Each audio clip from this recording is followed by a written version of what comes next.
confronted with who I actually was, as opposed to the blameless, pleasant, undemanding projection of the perfect person I tried so hard to be.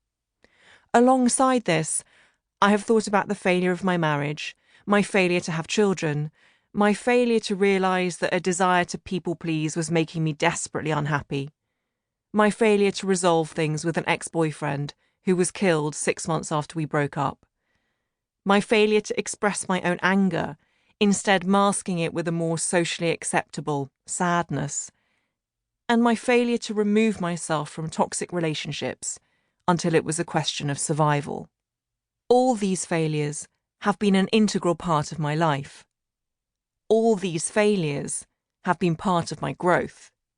Life is texture. Experiencing all facets of existence, the good and the bad, enables us to appreciate them fully. I feel lucky in my current relationship, not only because I've met a wonderful person, but also because I have so much experience of dysfunctional relationships with not so wonderful people to compare it to. The darker the night, Dostoevsky wrote, the brighter the stars. Being at peace with failure means I have very few regrets. Each time something has gone wrong, it has led me to where I am meant to be, which is right here, right now, speaking this introduction.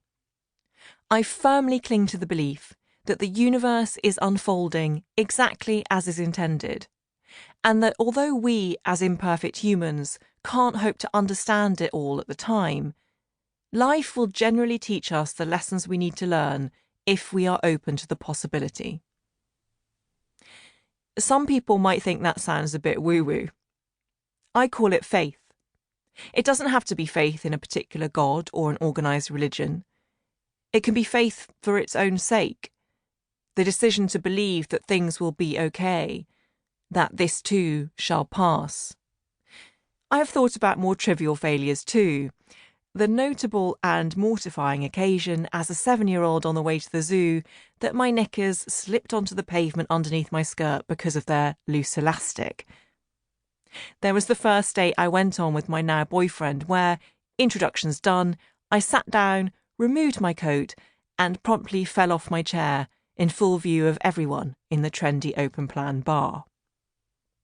Then there's my failure to understand Excel spreadsheets or make PowerPoint presentations, my failure to comprehend tax or the American voting system or the offside rule, no matter how many times someone explains it, my failure to have read War and Peace, and my repeated failure to find nature documentaries as interesting as everyone else does. My failure to like spicy food or to be able to dive into a swimming pool, despite every single one of my exes insisting they would be the one to teach me to do both. I understand that thinking about failure this much makes me something of an oddball. Many people try not to dwell on the times in their life when things went wrong, or when they made avoidable mistakes, or the universe dealt them a really rubbish hand. The second half of the 20th century saw the rise of the positive psychology movement, prompted by the publication in 1952 of Norman Vincent Peale's The Power of Positive Thinking. Sample quote, "Believe in yourself, have faith in your abilities." And when this merged with the later trend towards self-help, we found ourselves constantly being encouraged to think good thoughts and not indulge the negative, which was, we were confidently informed, holding us back from reaching our full potential. We were told that we needed to start each day with an affirmation spoken directly into the mirror, in the manner of Robert De Niro's character in Taxi Driver, except less psychopathic. In return, we were promised wealth, influence, happiness, and true love.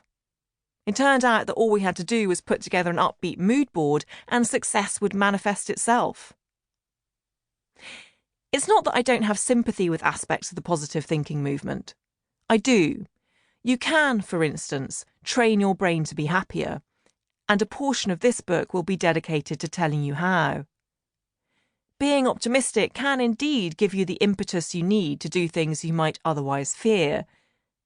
It's just that all of this requires substantially more effort than talking to yourself in the mirror or collating pseudo-philosophical quotes on Pinterest. Our